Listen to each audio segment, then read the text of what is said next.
Hey everybody!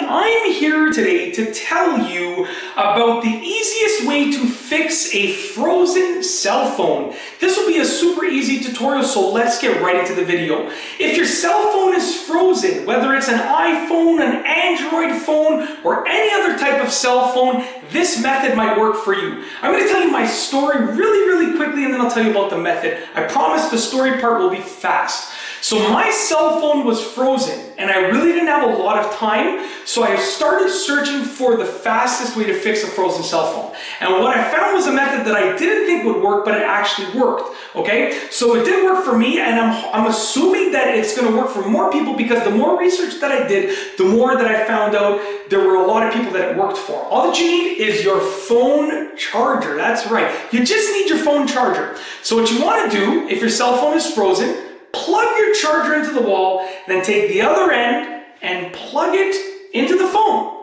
So what you're going to be doing is you're going to be charging your phone, okay?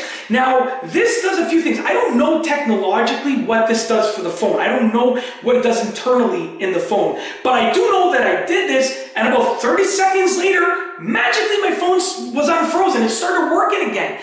Such a simple method, and it works so quickly. The more research that I did about the topic, the more that I found out that for some people, it worked really quickly. Some people immediately, some people within a matter of a minute or two, and for others, they had to leave it plugged into the charger for 15-20 minutes. So what I do recommend is this. If your cell phone is frozen and you're trying to unfreeze it, plug it into your charger, plug the charger into the wall, so start charging your cell phone, okay? And hopefully it works really quickly, because for myself, it worked so unbelievably fast. It was almost faster than rebooting the phone or restarting the phone. It was so fast. Hopefully it works fast, and if not, leave it plugged in and hopefully it works in 15-20 minutes, a half an hour, like the other people had said that it had taken that long. That's basically it. That is, in my experience and opinion, the fastest way and the easiest way to fix a frozen cell phone. If you like this video, please be sure to give it a thumbs up. Let me know what you think down below as a comment. And of course, be sure to subscribe for more great videos just like this one. And that's all I have for you today. Thanks for watching.